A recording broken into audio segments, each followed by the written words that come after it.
Okay, good morning, everybody. Good morning. Is this fancy microphone working and everything? Good. Right. I suppose I ought to do the formal introductions as I am hosting this session and delivering it. So welcome to Steve Hartley, GCRFU. I'm sure you've been here long enough now, but if there's a fire, that's the exit. Don't jump out the window and meet outside, and we'll make sure we haven't lost anybody. The session is being recorded and filmed, so if you don't want to be filmed or your voice captured, leave the room now or go and stand in a corner or something. And please don't record it and broadcast it yourself. We've had that happen in the past, which was a little embarrassing. And if you've got mobile phones, please turn them off, put them on silent. And don't forget to buy your raffle tickets. Linda's doing a fantastic job downstairs, but I'm pretty sure the thing will be closing fairly soon. And I know for a fact the guy who won last year bought the ticket half an hour before the draw and then left and thought it was a joke when he got a phone call saying you've won. So yeah, it's worth buying one at that last minute. And I think it's too late to buy lunch tickets, so we'll not do that bit. Right, without further ado, let's get into this session. I was asked to give an update on the RSGB strategy. And my first question was, where do I start? Do I start at the very beginning? Because some people may not know the story. Do I start from the very recent history? But I thought I would give the full sort of story of where we've come from and where we're going, and hopefully cover anything that you might want to know. I'd like to take questions at the end, if that's okay. So if you've got anything, just hold on to the thought and come back. But I certainly expect to have time for questions at the end. So those are the things I've included in the talk about how we actually produce the strategy and what the key elements are of that strategy, the progress we've made so far, and also where we go next with it. I've also included, I've called it a case study. It's just really an example of how the strategy can play out into real life, that it isn't just something you pin on the wall and everybody goes, oh yeah, we've got a strategy, that's fine. It actually means something. And then we've got time for questions at the end. Everybody happy with that? Yeah. Good. Well, this is the history, if you like. It seems like ancient history for those of us that have been involved in it from the start. But it goes way back to April 16. And the board had, for a long time, thought it had to do something about bringing in a new strategy. The previous one was sort of 5 years old and was getting a bit long in the tooth, and the board said we need a view forward. Where are we heading? What's the next steps? And we sort of had a go at it and decided we needed help, because everybody's got their own opinion about what things should happen and what strategy looks like. And so we asked for help. If anybody's sort of a black belt in this, and he's sitting in the audience today, Chris Deacon actually does strategy development for a living, and said, I'm an RSGB member, I do this, I'm more than happy to help. And he's absolutely invaluable in smacking us around the head and saying, don't be stupid, you need to sort of focus on this, and what about that, and have you thought about this? And that was really, really useful. And the next step in all that, we had a board workshop. It was basically a lock-in. You know, we took everybody away, shut the door, you're not coming out until we've got this sort of sorted, to get the initial ideas, to get some work done.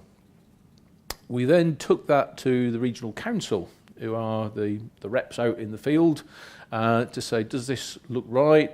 Is there anything missing? What do you think? They had some views on it.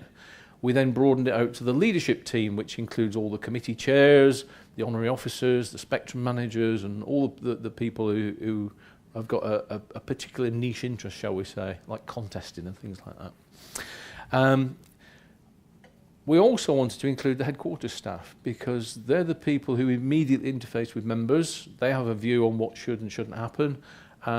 So again, we had an away day with the headquarters staff, sort their views, got their inputs, what works, what doesn't work, what gets up their nose, and things like that. And we got a lot of good material from that. We crunched all that together into a consultation document, which I'll come back to, and we put it out. We thought we were putting it out to the membership, I have to say. It actually went out so that anybody could contribute. So we had things from ex-members, people who'd never been members, people who said they never would be members, you know, that had a view, which again was actually useful to try and understand whether what we were proposing was about right. And despite what people think, that consultation exercise did throw up some new ideas, some changes, so we amended what we've got, shared that again with the leadership team and said, we think this is about it. And the feedback from the members, from the leadership team was, yeah, it was good to go. So we launched it at the AGM in Cardiff back in April this year. So it took a full year to do that. You might think that's a long time, but when you're dealing with volunteers who are doing this in their spare time, that time whizzed by, I have to say, and a blink of an eye we were there. The most important thing, ready for the AGM, we had a logo. And if you have a strategy, you have to have a logo. So we got that on our coasters, and they were dished out duly. So, you know, what could possibly go wrong? We've got a logo, so everything's going to be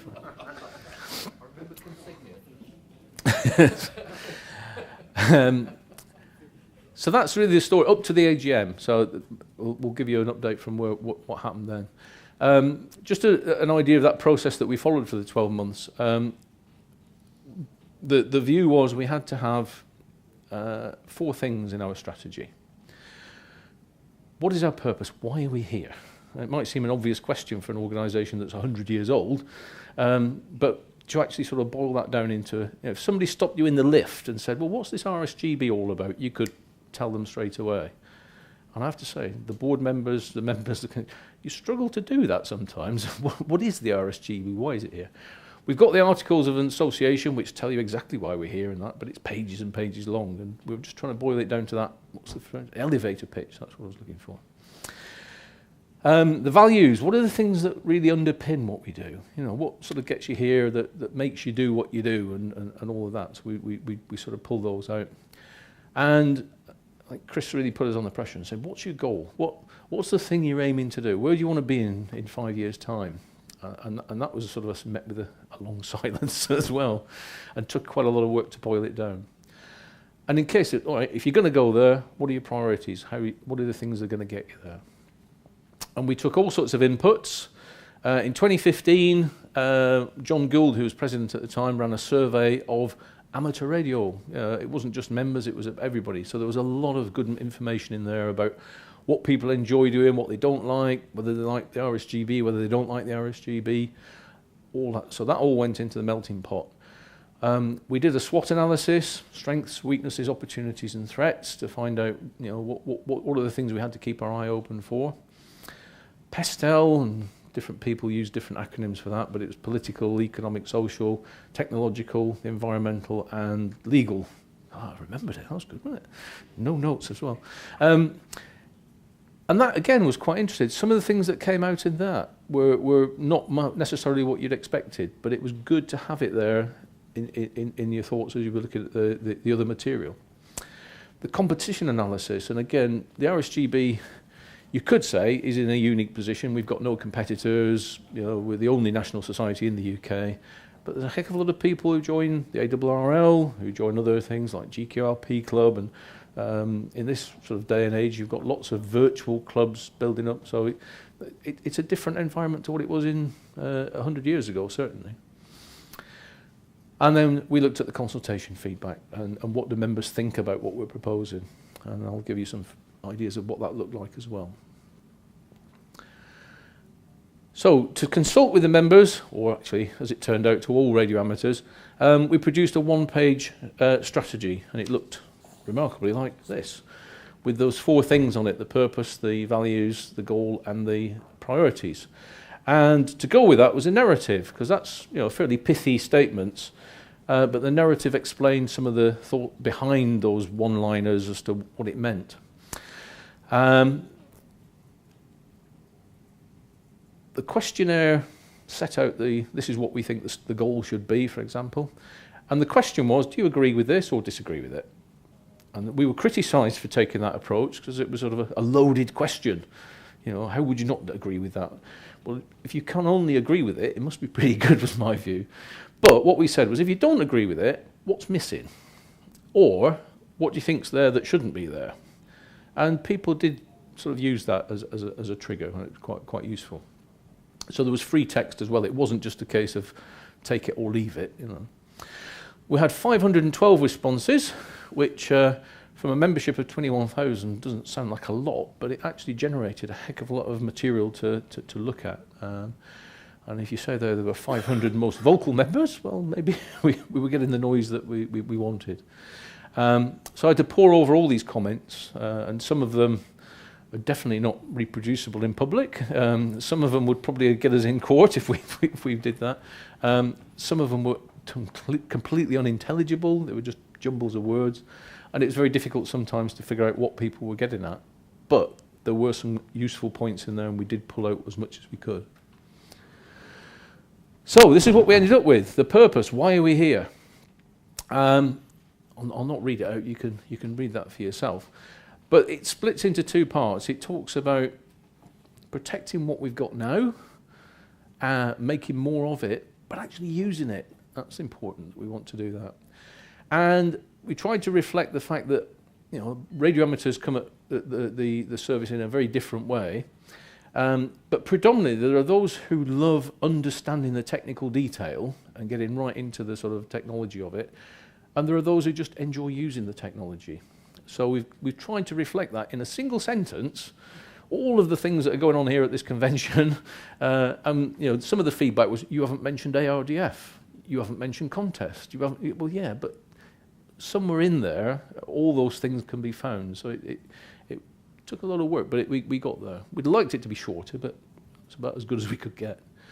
But one bit of feedback we did get, and it understandably came from the extremities of the United Kingdom, was that it wasn't clear what the Radio Society of Great Britain actually represented.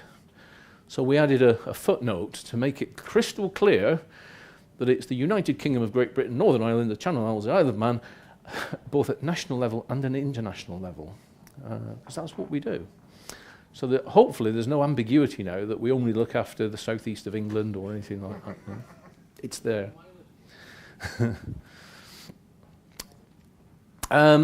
Values. What is it that we value? And these are the four things that we came down to. If you don't enjoy amateur radio, why are we here? We don't have to do this. You know, some of the people do this professionally, but most of us are doing this for a hobby, and we enjoy doing it. So that's actually, you know, anything we do, we ought to do it. I saw it on a couple of presentations about having fun. You know, a de-expedition isn't just about going ticking off the numbers. The guys who go actually enjoy themselves, you know, funny old thing. Progression. This one caused quite a bit of a stir, and the narrative made it quite clear that this was about lifelong learning, experimenting, progressing yourself, self-development, call it what you will. But some people took it as the RSGB is going to mandate that all foundation license holders are going to have to get their intermediate, and all intermediate are going to have to get their advanced. Progression in that sense. Far from it. This was about development. You know, if someone's got a foundation license and they develop by learning how to do contesting and how to do SOTA or any other things, that comes under progression. It's not just about license progression. A community. Again, why would you have a society if you didn't want to gather together with like-minded people? That seems fairly fundamental to the thing. But there needs to be this mutual respect. We've had turf wars, is that a reasonable term? Different bits of the hobby, you know, having a go at other bits of the hobby. Hey, we're all radio amateurs. We all like different things, but so respect other people's interests and but be part of that community, that sense of purpose. And there was a lot of things, and I can't imagine where this has come from in the past, that we have to do things with honesty, with integrity. I'd like to think that the volunteers and the staff who work for the RSGB do that already. You know, they do a blooming good job. But it's there in big bright lights. We do value that it's got to be there. What is a goal? Well, that's the goal that we came up with. Very difficult to put numbers on this. A lot of people wanted to see specific numbers or some metrics. But actually what we want is that amateur radio community to still exist, to be active, to be thriving, to be, you know, a real buzz about it. And to have a strong representative and influential RSGB. There was a temptation, I think, in developing the strategy that the RSGB should come first. You know, it's our strategy, we're the society, and those radio amateurs can sort of tag along behind. No, no, no, no. Very clear. If we haven't got an amateur radio community, we haven't got a society. It's as simple as that. So it's important that that's what we want. We want an active, thriving community, and the RSGB is supporting that to do what it wants to do. So that is our goal. It's not as easy as measuring it as saying we want 21,500 members, but hey, if we've got that, we've probably achieved that goal. It'll be one of the measures. The priorities, there are 8 of these. I couldn't fit them all on one slide, so we've got 2 slides. The first one chimes very much with the idea of progression. It's about growth, but not just about growth of people, but of the hobby in itself. You know, who knows what technology is going to come on in the next few years. Our next speaker in here is about SDR, and you know, if you'd gone back 10 years, SDR was kind of like, what's that? You know, it'll never work. And I guess when the semiconductors came along, they said much the same. The valve guys, these semiconductors will never work. You know, but growing, adopting new technology, looking around, seeing what we can do differently. The spectrum. If we haven't got the spectrum to use, we really haven't got the amateur radio hobby to deal on. So that's definitely a priority. Maintaining what we've got, enhancing it, and people being able to use it. And that might not necessarily be grabbing more spectrum or clearing off people off our frequencies or whatever. It might be finding new ways to work through the interference that we've got. Who knows, you know, 5 years' time, what we're going to have. Research, that's one of our priorities, to try and find out what is out there. Let's make links with the academic community, with industry, to try and sort of embrace where we're heading on this. And there's been some fantastic examples of that. This weekend, I don't know if people are aware that there was a meeting, seminar, call it what you will, on Friday, which brought together radio amateur propagation experts with academics and professionals. And again, there's a real buzz there now about collaboration and being able to work together to gather data, to do research and move things forward. And of course, the MC committee have just recently done some research, I think it's still live, where you can input your readings from your station to see whether VDSL is there. So really important that we use the resources we've got in the community to push that forward. And diversity. Now, Nick made reference to this in his talk earlier in the weekend. He did an editorial in Radcom, and it was headed diversity, and immediately there was reactions along the lines of, if you're going to start doing women's rights, I'm not going to get involved in this. And it didn't read beyond the headline. It was about the diversity of the hobby and of the amateur radio community. And the idea is, yes, you know, we've got to respect each other. We've got a broad church. There's lots of different people in there. But again, it's about respecting people, and the hobby is as diverse as you want it to be. I can't think of another hobby that is as diverse as amateur radio. I think it's one of its fascinations. Membership. Again, very difficult to put a number on this, but the metric that we did come up with was to increase the number of percentage of radio amateurs who are members of the RSGB, because, you know, God forbid, if the number of radio amateurs in the country halved and we'd set a target higher than that for our membership, we couldn't meet it. But at the moment, we think, roughly, we've got about 30% of the licence holders are members of the RSGB. We suspect we've got a much higher percentage of active radio amateurs who are members of the RSGB, but we can't measure that. But I'm sure you all know people who've got a licence, they haven't been on the air for 20 years, but if you look at the licence stats, they're still listed as a radio amateur. In fact, the guy I met, who's the Spectrum director in Ofcom, Philip Marnick, has a call sign. He hasn't even owned a radio for about 20 odd years since he lived in Bristol. So there are lots of people like that. So we can't just take the stats that there are, 70,000 licences or that things. Doesn't mean there are 70,000 active radio amateurs. Recognition, yes. Lots of things, the feedback that we had from the consultation was that the RSGB does all these things, we do all this work out in the field and nobody gives them monkeys, you know. Not true, but that was the perception. So again, we've put it, it's really important. One of our priorities is to recognise good work. How many people are a volunteer of the RSGB? Sort of. Have you all received pins from the president in the last couple of years? That was an attempt to say thank you for what you do and recognise that that's there. Every year at the AGM, we have a queue of people getting awards for various articles in Radcom and all sorts of things. Again, it's all part of recognition, but we think, let's put that up there as a priority to make sure we do that and make sure people know we do it, because it's sometimes forgotten. And the organisation itself, it's a bit self-serving, but if we haven't got an efficient, effective RSGB as an organisation, it's not going to work as a society. So there's a whole bunch of words there, because everybody wanted the sort of thing to be featured. And it's very difficult to take anything away from that. You know, it's got to be effective, efficient, it's got to be flexible, because things change.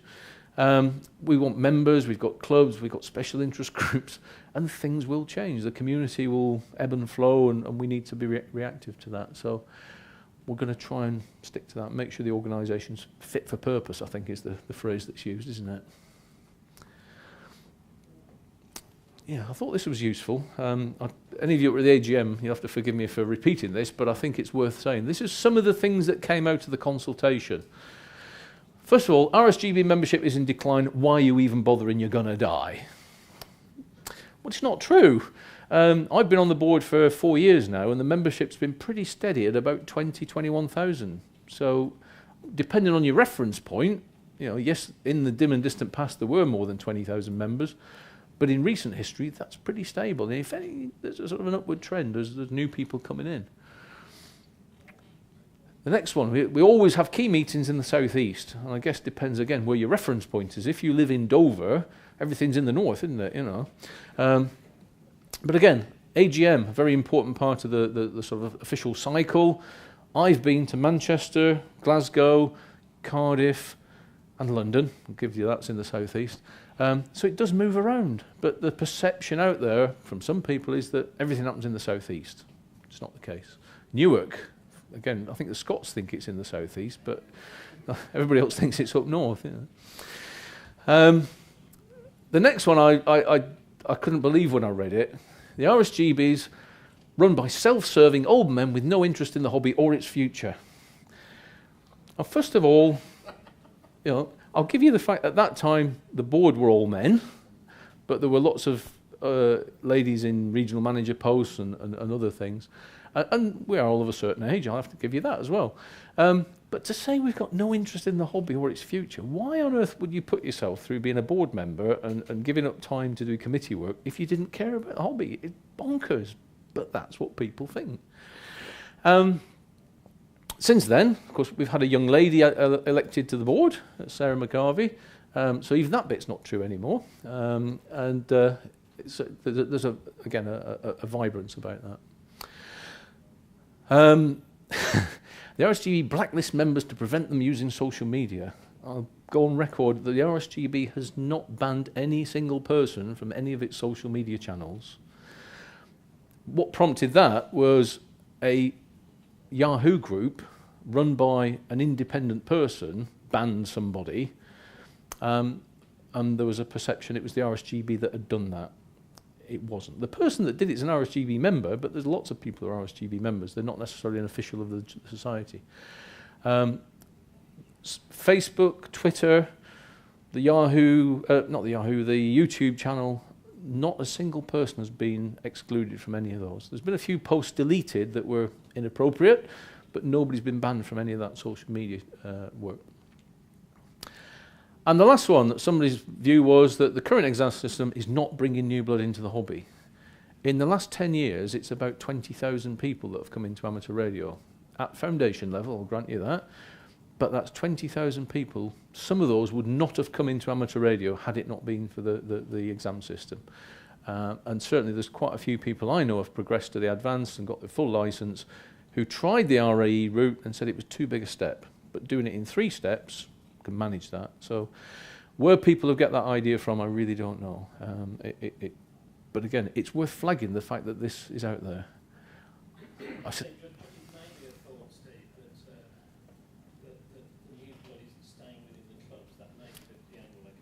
Quite possibly, yeah. I think But the last 3 there are self-serving old men, basically. I couldn't. I mean, I have to say the survey I did not attempt, because it was an anonymous thing, to find out who said these things. I've gone on a witch hunt and sort of. That's not the. It's far better, I think, that we flag it and debunk these myths, because it's crackers, you know. But it's worth knowing that those perceptions are out there.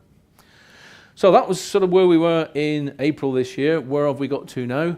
A lot of work has been going into find out what we currently do. And that might seem odd. Well, what do you mean you don't know what you're doing?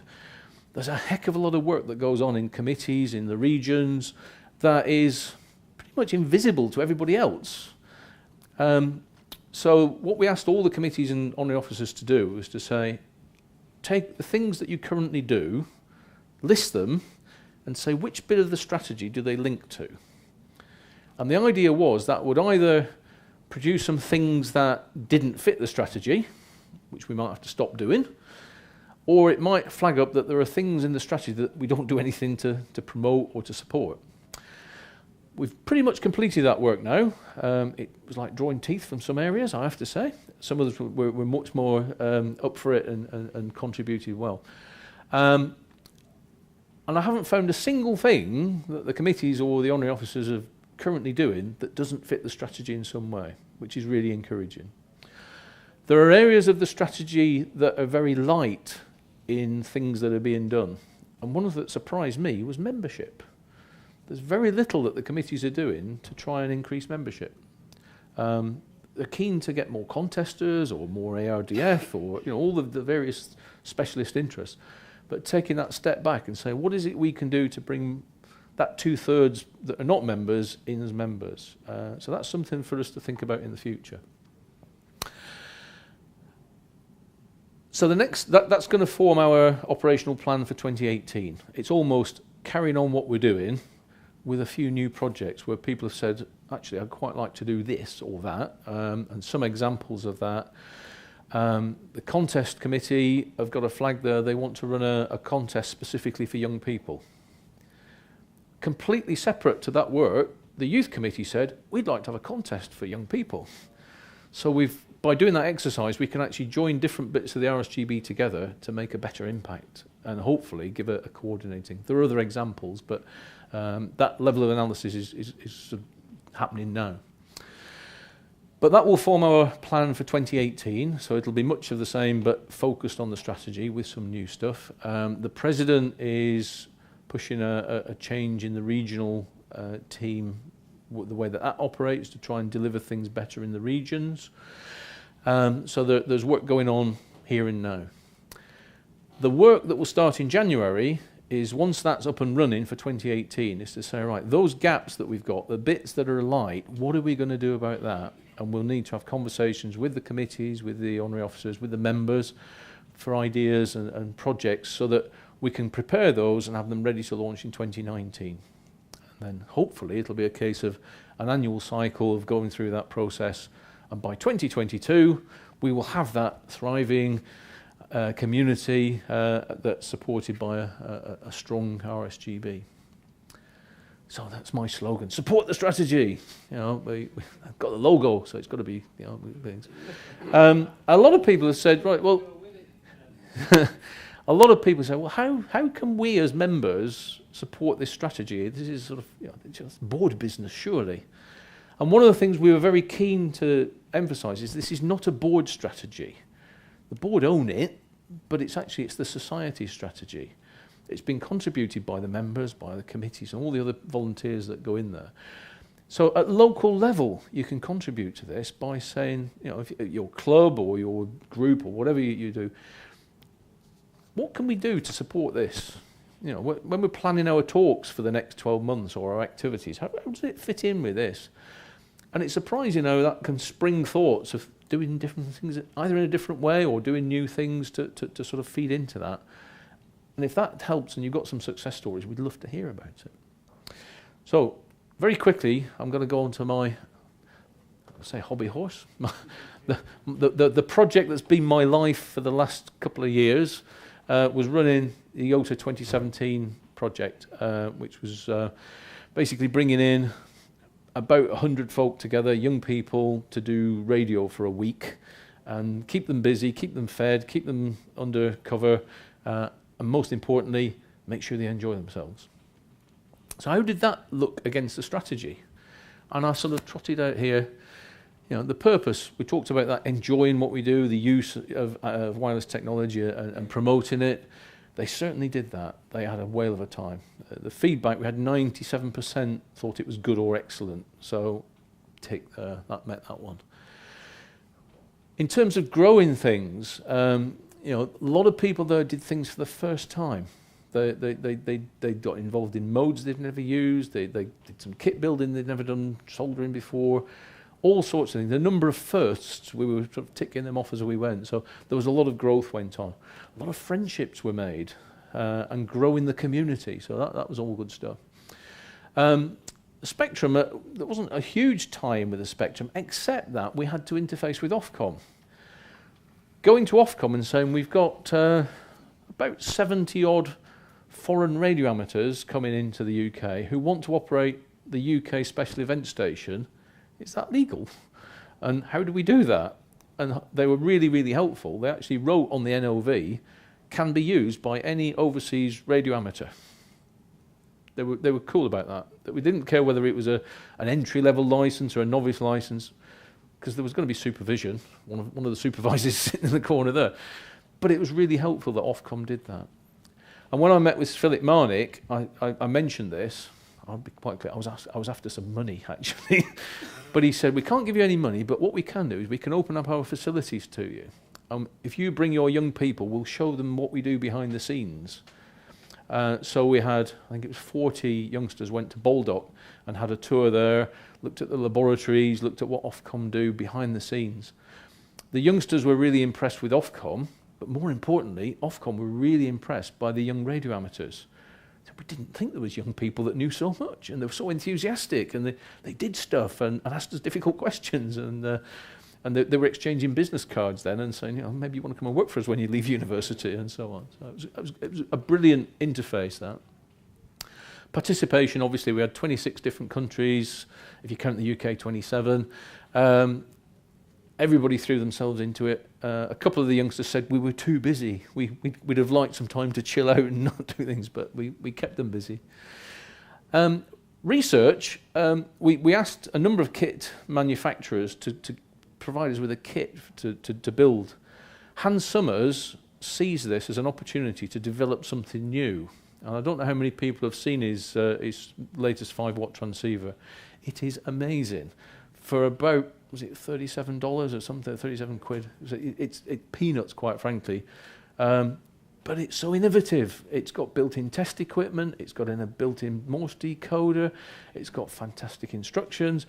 But he only did that because we prompted him to do it. And he said he had sleepless nights wondering how he was going to cram what he wanted to do into a small circuit. But he achieved it, and it was really good. Membership, we got some new members out of it. They're young members, so they don't pay for their membership, but we got new members. There were prizes for achievements during the week, so they got some recognition. The organisation, well, the RSGB delivered it with volunteer support, and there's some of them sitting in the audience today. We had loads and loads of help. This wasn't just the RSGB delivering it. It was a whole team of people. Some came for a day, some stayed all week. Some of them, we couldn't get rid of them, quite frankly. They enjoyed it so much. So did that go to achieving the 2022 goal? Well, if what I saw at Yota can be replicated elsewhere, we have got absolutely every chance of having that active, thriving community, because there was just such a buzz about the place. And Don Beattie came along and was absolutely struck by that this enthusiasm, the competence and all that was there in this young community, that, as somebody said, well, youngsters don't hang around, well, we train them, they go off and we never see them again. But they're out there, they're doing some really good stuff. So that's an example of how the strategy can sort of lead you to think about how we've done and what have we done, or could we do things differently or better. So it was just a thing to sort of hang a hat on. So again, my slogan, support the strategy. You can do that at local level. It's not just the board going to be driving this. And I promised there was going to be time for questions. So, are there any questions? Is there going to be a YOTA at 18? There is. The call-in notice has just gone out from IARU to say who would host it. And I said, I enjoyed YOTA. I would not miss it for the world, but I'm never doing it again. Right? Not me. No. But there will be one. And there was talk at YOTA that there was a couple of countries who were up for hosting it. So yeah, I expect there will be one. Yeah, sorry I missed the first part of your talk. First of all, as a member from Sheffield, been in the RSGB for about 12, 15 years since I got my licence. I really support what you're doing. And I really saw the film on YOTA yesterday. And I saw the presentation by Nick about new ideas. And I thought I was very impressed. And I'm part of an active society in Sheffield, it's too early to know. We have a large Facebook membership, but what we aren't doing, no one else is there from Sheffield, but the VHS, we're not really encouraging people to join RSGB. I mean, we do, but we're not. And maybe we don't have a membership pack or why to join RSGB. The other point is I was at the Rosetta talk by Professor Monica Grady, and it was a very well received talk, but she did say at the end, and I think she'd be aware of this, she looked around the room and says, yes, there are women present, but there's not any real other diversity. And I'm sorry that many members of our society find it threatening for you to raise the issue of diversity in an ethnic and other issues. But don't be, because I think it's very important. In Sheffield, we are getting people, not many, from other ethnic minorities, and they are welcomed. Yeah. But I think they're part of the hobby, and they should be encouraged. Absolutely. When the 2015 survey, I did a presentation with John Gould about the survey. Our ethnic minority membership is tiny in comparison with the society as a whole, and that's something we need to work on. But as you know, it's very difficult because if you're trying to join a group that looks very different to how you look and feel, you're going to feel like an outsider. So we've got to find ways of including that. And the youth's an example of that. I mean, if you wind back a few years, the reason we didn't get young people at this event is because there was nothing for them. By and large, clubs would say, well, you either join in with what we do or you don't do anything. There was YOTA with the Scouts. But now we've given them a focus and something to do. They're not only doing the YOTA events, but there's a couple of them are now deputy regional managers. We've got a youngster on the board, say a youngster compared with the rest of us anyway. So if you give people a reason to be there, they will. And one of the guys in Nottingham, I don't want to sort of single somebody out, but he's a good example, Abdul, actually offered to get his colleagues from Algeria from Gatwick Airport to YOTA because they were sort of stranded. How do we get there? And he drove all the way from Nottingham after work to come and see them in YOTA, enjoyed the time with everybody else, and then drove back to Nottingham to go back to work the next day. So you're right. If we can find ways to include people, why would we not do that? You know, it's crazy. So, but I'm glad you support that. Thank you. Brilliant, Steve. Lovely presentation, and it's great. One of the feedbacks that I've heard is that there seems to become that new members are getting equated with youngsters. In our club, we've had 16 M6s in the last year, and not one of them below 35. Yep. So I didn't see. Over the weekend, we've heard lots of talks about youngsters and everything else like that. Where are the novice operators coming from? What support are they getting? We have been trying for a long time to get some sort of marketing things together, and that ties in with what you said about not having a good join-in pack and a reason to be a member of the RSGB. We've advertised a couple of times. Is there anybody out there that does marketing or promotion that can help us with this? Because it is a specialist sort of area. One of the things we commissioned, must be 4 years ago, we had the idea wanted 2 promotional videos, one for young people, and I always get this comes out wrong, an adult video.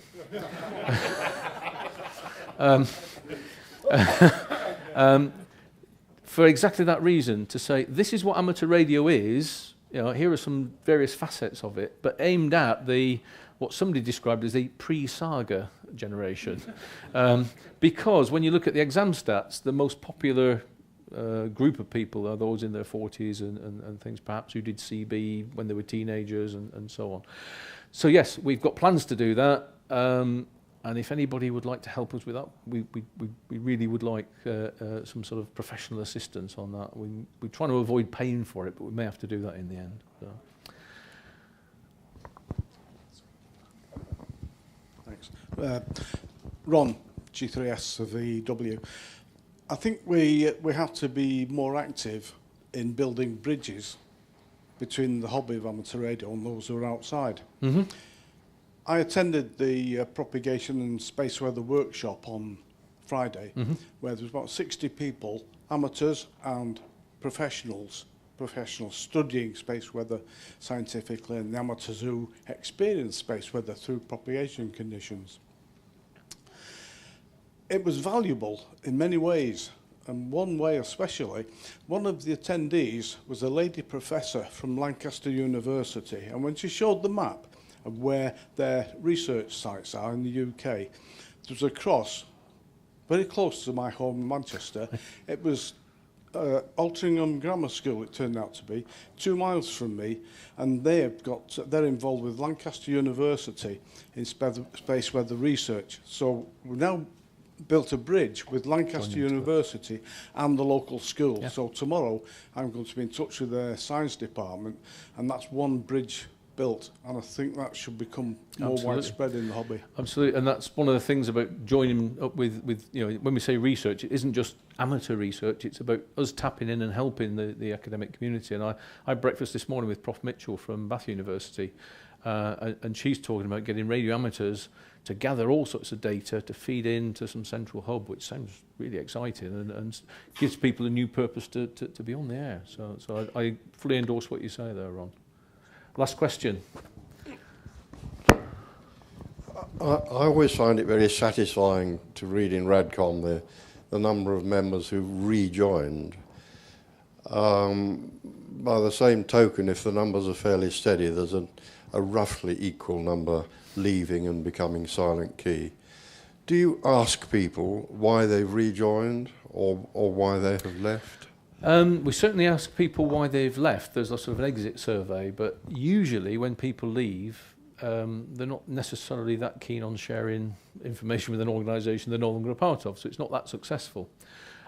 There were questions in the survey that we did. The things that are cited, I think, are excuses, not reasons. For example, it costs too much.